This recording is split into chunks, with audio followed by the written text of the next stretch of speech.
నమస్కారం. మనం August month రాశి ఫలాల గురించి మాట్లాడుకుంటున్నాం. ఇందులో ఒక్కొక్క రాశి కంటే 12 రాశుల వారికి ఈ ఆగస్టు మంత్లో ఎలా ఉంది ఏంటి అని తెలుసుకోబోయే ముందుగా ఈ ఆగస్టు మంత్ యొక్క విశిష్టత, అందులో ఉన్న పండగలు, పర్వదినాలు, విశేషాలు ఏంటో తెలుసుకున్నాము. ఇందులో చూసుకుంటే ఈ ఆగస్టు మంత్ సంకటహర చతుర్థి నుంచి స్టార్ట్ అయ్యి మరలా సంకష్టహర చతుర్థితో ఈ మంత్ అంతా అయిపోతుందని మనం చెప్పుకోవాలి. ఇందులో ఇంకా మనకి ముఖ్యమైన పండుగలు ఏమున్నాయంటే, ఫస్ట్ వచ్చేటప్పటికి మనకి సికింద్రాబాద్ బోనాలు, హైదరాబాద్ బోనాలు, వీటితో పాటుగా గురుమౌఢ్యమి త్యాగం అంటారు. అంటే ఇప్పటిదాకా మనకు గురుమౌఢ్యమి నడిచిందండి. ఎప్పుడైతే 12వ తారీఖు తర్వాత మౌఢ్యమి వెళ్ళిపోతుంది, అక్కడి నుంచి శుభకార్యాలు చేసుకోవచ్చు అని మనకు చెప్తూ ఉంటారు. వీటితో పాటుగా మనకి నాగపంచమి అని చాలామంది ఎక్కువగా చేస్తూ ఉంటారు. ఎవరైతే కాలసర్ప దోషాలు, నాగ అన్న పేరు పెట్టుకున్న, మానస అన్న పేర్లు పెట్టుకున్న వాళ్ళంతా కూడాను ఈ యొక్క పిల్లలు కావాలనుకునే వాళ్ళు ముఖ్యంగా చాలా ఇంపార్టెంట్. నాగపంచమి అందరూ సెలబ్రేట్ చేసుకోవాలి. ఆ తర్వాత మనకు వచ్చేది వరమహాలక్ష్మి వ్రతం మనం చేసుకుంటాం అందరం చాలా కళ్ళ పండగ శోభాయమానంగా. అది 21వ తారీఖు ఉంటుంది. తర్వాత మనకి జంధ్యాల పౌర్ణమి, దీనిని రాఖీ పౌర్ణమి లేదంటే గాయత్రి యొక్క మనకి గాయత్రి మాత పుట్టినరోజు అని మనం సెలబ్రేట్ చేసుకుంటూ ఉంటాం అనమాట. ఈ ప్రకారంగా అనేక రకమైన శుభకార్యాలు, తర్వాత శ్రావణ మాసం కూడా మనకు స్టార్ట్ అవుతుంది. ఇవన్నీ ఉన్నాయి కాబట్టి ఎన్నో పండగలు, విశేషాలు, పర్వదినాలు కలిగిన ఈ యొక్క ఆగస్టు మంత్లో అందరికీ అష్టైశ్వర్యాలు కలగాలని, భోగభాగ్యాలు కలగాలని, చక్కగా ఉండాలని చెప్పేసి కోరుకుంటూ ఒక్కొక్క రాశి వాళ్ళకి ఎలా ఉందో మనం చూద్దాం. ఇందులో మనకి జ్యోతిష శాస్త్రం ప్రకారం కనుక గమనించుకుంటే ఈ ఆగస్టు మంత్లో ఇందాక చెప్పుకున్న విశేషాలతో పాటుగా 4 గ్రహాలు కూడా మారుతూ ఉన్నాయండి. ఈ గ్రహాలు మారే గ్రహాలు చూసుకుంటే ఫస్ట్ శుక్రుడు ఆగస్టు 1నే మారుతూ ఉన్నారు. సెకండ్న కుజుడు మారుతూ ఉన్నాడు. బుధుడు 5వ తారీఖు మారుతూ ఉన్నారు. సూర్యుడు వచ్చేటప్పటికి 17వ తారీఖు మారుతూ ఉన్నారన్నమాట. ఇలా 4 గ్రహాలు ఈ ఆగస్టు మాసంలో మారటంతో 12 రాశుల వారికి ఎలా ఉంది ఏంటి అనేది మనం చూద్దాం. వృషభ రాశి వారికి ఆగస్టు మంత్ ఎలా ఉందో చూద్దాం. ఇందులో వృషభ రాశి చూసుకుంటే కొంచెం ఛాలెంజింగ్గా ఉంది ఈ మంత్ అని మనం అనుకోవచ్చు. ఆల్మోస్ట్ మీకు 60% మాత్రమే, అంటే 40% మాత్రం అనుకూలంగా ఉంది, 60% కొంచెం ప్రతికూలంగా ఉందని గమనించుకోవాలి. కొంచెం పేషెన్సీగా, సహనంగా ఉండవలసిన టైం ఇది. నాకు కొంతమంది ఆల్రెడీ తెలిసిన వాళ్ళు, బంధువులు వాళ్ళు ఫోన్లు చేసి మెసేజ్లు చేసి పెడుతూ ఉన్నారు. ఎందుకంటే ఈ మంత్ కొంచెం జాగ్రత్తగా ఉండవలసిన సమయం. అంటే July month, August month. July మంత్లో నాకు తెలిసిన ఫ్రెండ్స్ వీళ్ళు కొంచెం మెసేజ్లు అవన్నీ పెడుతూ ఉన్నారు. అందుకని చెప్పేసి ఈ టైంలో it's a time to have patience, సహనంగా ఉండవలసిన టైం. ఎవరికైనా అనవసరంగా మాటల యుద్ధము, అనవసరమైన భిన్నాభిప్రాయాలు రావటము, అనవసరమైన వాటికి పార్టిసిపేట్ చేయటం, ప్రతిదానికి రెస్పాండ్ అవ్వటం లాంటివి చేయకుండా కొంచెం అవాయిడ్ చేస్తే చాలా చాలా మంచిది. ఇందులో వృషభ రాశి వాళ్ళకి చూసుకుంటే కృతికా నక్షత్రం 2, 3, 4 పాదాలు, రోహిణి 1, 2, 3, 4 పాదాలు, మృగశిర 1, 2 పాదాలంతా ఈ వృషభ రాశిలో ఉంటారు. ఇందులో సూర్యుని యొక్క సంచారం, మిగతా గ్రహాల యొక్క సంచారం బట్టి మనం చూసుకుంటే సూక్ష్మ గోచారం, లఘు గోచారం అన్న ఒక కాన్సెప్ట్ ప్రకారం చూస్తే ఇందులో మనకి ఎలా ఉంటుందంటే 4 గ్రహాల యొక్క ఫలితాన్ని చాలా చిన్న చిన్న సంస్కృతంలో మాటలో చెప్తారు. అవి మానహాని, ధనచ్ఛేదం, రాతి భయం, పుత్రలబ్ధిం అని చెప్తారు. అంటే అవమానాలు జరిగే అవకాశం ఎక్కువగా ఉంటుంది, ధనం విపరీతంగా కోల్పోయే అవకాశం ఎక్కువగా ఉంటుంది, శత్రువు బాధలు ఉంటారు, శత్రువుల నుంచి మీకు ఇబ్బందులు ఉంటాయి, పిల్లల విషయంలో మాత్రం కొంచెం బాగుంటుంది అని మనం చెప్పుకోవచ్చు. ఇందులో ఇండివిజువల్గా ఒక్కొక్క గ్రహం మనం చూసుకుంటే 4వ స్థానంలో సూర్యుడు ఉండటం వల్ల ప్రొఫెషనల్ మ్యాటర్స్లో పాజిటివ్గా ఉంటుంది, ప్రమోషన్స్ అవన్నీ వచ్చే అవకాశం ఎక్కువగా ఉంటుంది, మీరు పడిన గుర్తింపుకి సగు రిజల్ట్స్ అదంతా ఉంటుంది. అయితే 4వ స్థానంలో సూర్యుడు ఉండటం వల్ల మనకేం చెప్తారంటే అంతఃక్లేశ గృహఛిద్రం సౌఖ్య హాని మమాప్నోతి ప్రయాణకాలే విఘ్నమాప్నోతి చతుర్దతే రవి సంయుతే అని చెప్తారు సంస్కృతంలో. మన మహర్షులు ఇచ్చిన దీని ప్రకారం చూసుకుంటే అంతఃక్లేశ, మానసికంగా కొంచెం ఇంటర్నల్గా మనసులో విచారం కలిగే అవకాశం ఎక్కువగా ఉంటుంది. గృహఛిద్రం, ప్రొఫెషనల్ మ్యాటర్స్లో ఆఫీస్లో అంతా బాగున్నా ఇంట్లో ఏదో ఒక గొడవ ఉండే అవకాశం ఎక్కువగా ఉంటుంది. తర్వాత సౌఖ్య హాని, కంఫర్టబుల్గా ఉండకుండా ఉంటుంది. తర్వాత మా భోజనం, టయానికి భోజనం చేయకుండా ఉండే అవకాశం ఎక్కువగా ఉంటుంది. ముఖ్యంగా గమనించుకుంటే ప్రయాణాలు చేస్తే ఆటంకాలు వస్తాయి అని చెప్తూ ఉంటారు. ఇది సూర్యుడి వల్ల మిక్స్డ్ రిజల్ట్ అని చెప్పుకోవచ్చు. బట్ కుజుడు వల్ల ఇంకా కొంచెం ఇబ్బందులు పెట్టే అవకాశం ఉంది. కుజుడు 2వ స్థానంలో ఉండటం వల్ల కూడబెట్టుకున్న ధనం, మీ సేవింగ్స్ అంతా కోల్పోయే అవకాశం ఎక్కువగా ఉంటుంది. మాటలు చాలా కటువుగా మాట్లాడుతూ ఉంటారు.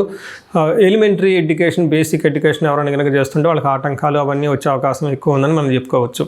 ఇందులో కుజుడు 2వ స్థానంలో ఉంటే మనకి సంస్కృతంలో అసత్వం సతతం క్లేశనాశ సర్వకార్య వినాశనం సదా దుర్జన సేవ సంపర్క భీతి షాద్ ధనకే కుజ అని మనకి ఒక శ్లోకంలో చెప్తారు. దాని మీనింగ్ ఏంటంటే అసత్వం అంటే ఎనర్జీ లేకుండా ఉండటం, తర్వాత సతతం క్లేశ మనసులో ఎప్పుడు ఏదో ఒక బాధపడడం ఉండటం, సర్వకార్య వినాశనం ఏదైనా కొత్తగా ఒక పని చేస్తే అందులో ఆటంకాలు వచ్చే అవకాశం ఎక్కువగా ఉంటుంది, విమర్శించే వాళ్ళు ఎక్కువగా ఉంటారు, సదా దుర్జన సంపర్క ఈ టైంలో బ్యాడ్ కంపెనీ అనవసరమైన చెత్త వాళ్ళంతా మీ చుట్టూ చేరి మిమ్మల్ని కన్ఫ్యూజ్ చేసే వాళ్ళు ఎక్కువగా ఉంటారు, భయంగా ఉండే అవకాశం ఎక్కువగా ఉంటుందని చెప్పుకోవచ్చు. అయితే వీళ్ళకి ఒక గుడ్ న్యూస్, హ్యాపీ న్యూస్ ఏంటంటే శుక్రుడు వీళ్ళకి 5వ స్థానంలో ఉండి చక్కగా మంచి యోగ్యతను ఇస్తున్నారని చెప్పుకోవచ్చు.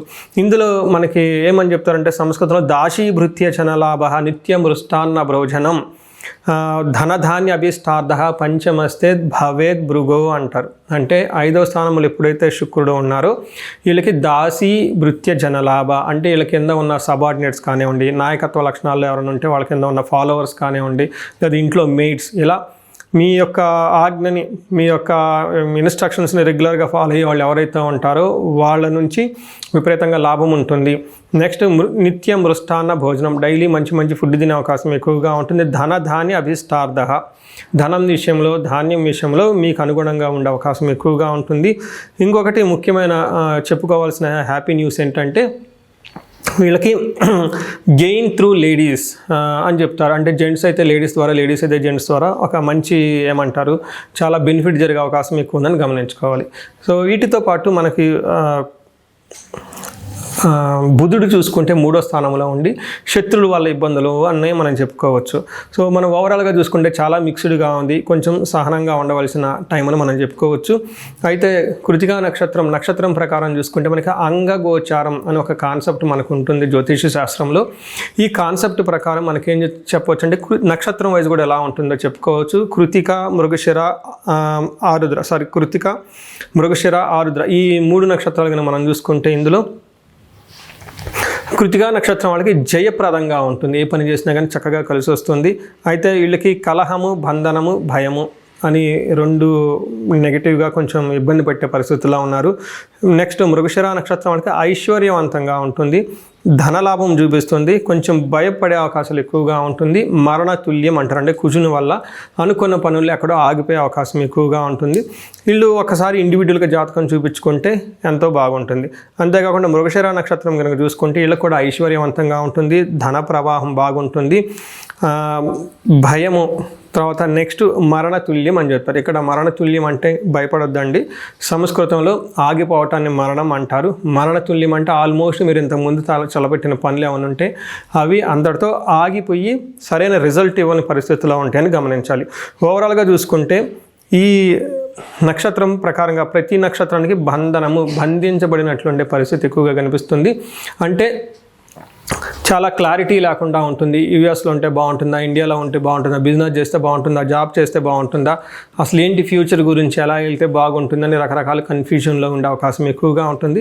ఇలాంటి పరిస్థితులు ఒకసారి మీకు కనుక తలెత్తితే మీ చుట్టూ ఉన్న సబ్జెక్ట్ మ్యాటర్ ఎక్స్పర్ట్స్ కానివ్వండి, లేదంటే మెంటార్స్ని కానీ అప్రోచ్ అవ్వండి, వాళ్ళ అడ్వైజర్స్తో చక్కగా డెసిషన్ తీసుకోండి. ఇంకా వీలైతే ఒక మంచి జ్యోతిష్కుల్ని, ఆస్ట్రాలజీ చూపించి మీ యొక్క జాతక చక్రాన్ని చక్కగా చూపించుకొని అందులో మీకు సంబంధించిన చాలా క్లూస్ ఎలా వెళ్తే బాగుంటుంది, ఫ్యూచర్ ఎలా ఉంటుందో తెలుసుకునే అవకాశం ఎక్కువగా ఉంటుంది. కాబట్టి ఇది చూసుకోవాలని చెప్పేసి కోరుకుంటున్నాను. సో ఈ రాశి వాళ్ళందరికీ పరిహారాలు కనుక చూసుకుంటే కొంచెం ప్రతి ఒక్కళ్ళు ఏకాదశ రుద్రాభిషేకం లేదంటే మహన్యాసపూర్వక ఏకాదశ రుద్రాభిషేకం చేయించుకుంటే చాలా కలిసి వచ్చే అవకాశం ఉంటుంది. నెక్స్ట్ కుజుడికి కొంచెం ఇబ్బంది పెట్టే విధంగా ఉంది కాబట్టి మనకి క్షేత్రపాలకులు అంటారు, లేదంటే టెంపుల్స్లో క్షేత్రపాలకులు అని ఉంటారు, లేదంటే మీరు నివసిస్తున్న ప్రాంతంలో అది ఎక్కడైనా కానీ మీ సొంత ఊరు కానీ లేదంటే టౌన్లో సిటీలు ఎక్కడ ఉన్నా కానీ ఎక్కడుంటే అక్కడ గ్రామ దేవతలు ఉంటారు, వాళ్ళకి చక్కగా పూజలు చేసిన. రెండవది మీకు నాగపడగలు లేదంటే నాగుల కట్ట, అశ్వత్కట్ట అని కూడా కొన్ని ప్రదేశాల్లో అంటారు, అక్కడ చక్కగా అభిషేకం చేసి దీపారాధన చేసుకోగలిగితే చాలా చక్కగా మీకు ఆ ఏరియాలో ఉన్నందుకు ప్రొటెక్షన్ వచ్చే అవకాశం ఎక్కువగా ఉంటుంది. సో ఈ రాశి వాళ్ళందరికీ అష్టైశ్వర్యాలు కలగాలని, భోగభాగ్యాలు కలగాలని చెప్పేసి కోరుకుంటున్నాను. చూశారు కదండి ఈ రాశి వాళ్ళు ఇప్పటివరకు ఎలా ఉందో గమనించారు. అయితే ఇప్పటిదాకా నేను చెప్పుకున్న దాన్ని గోచార ఫలితాలు అంటారు. ఇది మీకు ఒక 30 to 35, 40% మాత్రమే అప్లై అవుతుంది. ఇండివిజువల్గా మీ యొక్క జాతకాన్ని చూపించుకుంటే దాంట్లో మిగతా 50-60% మనకి ఎలా ఉంటుందో తెలుస్తుంది. టోటల్గా మీ యొక్క ఇండివిజువల్ జాతకాన్ని చూడటం ప్లస్ ఇది రెండు కలుపుకుంటే కరెక్ట్గా యాక్యురేట్గా ప్రిడిక్షన్ వస్తుంది. సో ఎవరికైనా కనుక మీకు ఏదైనా కనుక ఇప్పుడు దాకా చెప్పుకున్న దానికి మనకి డిఫరెంట్గా ఉంది, ప్రాబ్లంగా ఉంది, ఇబ్బందులు పడుతున్నామని అనుకుంటే ఒకసారి ఇండివిజువల్గా జాతకం చూపించుకోండి. ఈ జనరల్గా నేను ఒక రీసెర్చ్ చేస్తున్నాను, 40 years +or-5 అంటే ఎవరికైనా 35 to 45 ఈ ఏజ్ బ్రాకెట్లో ఉండి మీకు సక్సెస్ఫుల్గా ట్రాక్ రికార్డు ఉంది లైఫ్లో, అంటే బాగా చక్కగా చదువుకున్నారు, చక్కగా మేనేజర్ లెవెల్ ఒక పొజిషన్లో ఉన్నారు, ఈ వయసులో అగైన్ అరౌండ్ 40, 45, 50 ఇలా ఈ ఏజ్లో కనుక ఉండి మీకు సడన్గా లైఫ్లో గ్యాప్ వచ్చిందంటే, అంటే ఒకవేళ జాబ్ పోయినా అన్ఎక్స్పెక్టెడ్గా, లేదంటే బిజినెస్లో విపరీతమైన లాసులు వచ్చినా, లేదంటే వేరే కారణాల వల్ల లైఫ్లో మీరు ఆగిపోయినట్లు కనుక ఫీలింగ్ వస్తే ఇండివిజువల్గా మీ జాతకం చూపించుకోవడం చాలా ఇంపార్టెంట్.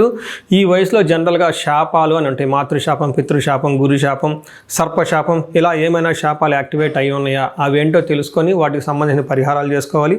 అంతేకాకుండా మీకు ఇండివిజువల్గా నడుస్తున్న దశాభుక్తి అని ఉంటుంది, ఈ దశాభుక్తి యొక్క గ్రహాలు అవి గ్రహ దోషాలు ఏమైనా ఉన్నాయో తెలుసుకోవడం కూడా చాలా ఇంపార్టెంట్. సో ఈ ఏజ్ బ్రాకెట్లో ఎవరైతే ఉన్నారో 40 +or-5 years కెరియర్లో స్లో అనుకున్న వాళ్ళు ఇండివిజువల్ జాతకం చూపించుకొని ఇలా టోటల్ హారోస్కోప్ని స్కాన్ చేయించుకొని అందులో శాపాలు ఏమైనా ఉన్నాయా, గ్రహ దోషాలు ఏమైనా ఉన్నాయా, అవి సంబంధించిన బ్లాకేజెస్ ఉంటే అవి పరిహారాలు చేసుకోవటం వల్ల తొలగించుకుంటే లైఫ్ అనేది చాలా స్మూత్గా ముందుకెళ్తుందని మీరు తెలుసుకోవాలి. సో ఇంకా కొంతమందికి ఏమైనా కనుక సమస్యలు ఉంటే సమస్యకు సంబంధించి కూడా పరిష్కారాలు మనం చూసుకోవచ్చు. ఎవరికైతే ధనానికి బాగా ఇబ్బంది పడిపోతున్నారో స్వర్ణలక్ష్మి విశేష హోమం చేయించుకోవటం, కుబేర పాశుపతం చేయించుకోవటం చాలా ఇంపార్టెంట్. ఎవరికైతే భార్యాభర్తల మధ్య అన్యోన్యత తక్కువగా ఉండి ఇబ్బంది పడుతున్నారో అన్యోన్య దాంపత్య పాశుపత అభిషేకం, ఫ్యామిలీలో సరైన అట్మాస్ఫియర్ లేదు, అంతా గొడవలుగా ఉంది, శత్రు బాధలు ఉన్నారంటే చండీ హోమం, చండీ పారాయణం చేయించుకోవటం, ఎవరికైతే హెల్త్ సరిగ్గా ఉండదు అనుకున్నారో ఆయుష్ సూక్తము, ఆయుష్ హోమం, మృత్యుంజయ హోమం చేయించుకోవటం, ఇలా ఎలాంటి మీకు ఇండివిజువల్గా ఏదైనా కనుక సమస్యలున్నా, రకరకాల సమస్యలు ఉంటే ఆ యొక్క సమస్య నుంచి బయటపడడానికి ఒకసారి జాతకం చక్రం చూపించుకొని దానికి కారణం ఏంటో తెలుసుకొని తగు పరిహారాలు చేసుకుంటే ఈ సమస్యల నుంచి చక్కగా బయటపడే అవకాశం ఎంతో ఉంటుంది. సో ఈ రాశి వారికి అష్టైశ్వర్యాలు కలగాలని, భోగభాగ్యాలు కలగాలని, అందరూ చక్కగా ఉండాలని చెప్పేసి కోరుకుంటున్నాను. నమస్కారం.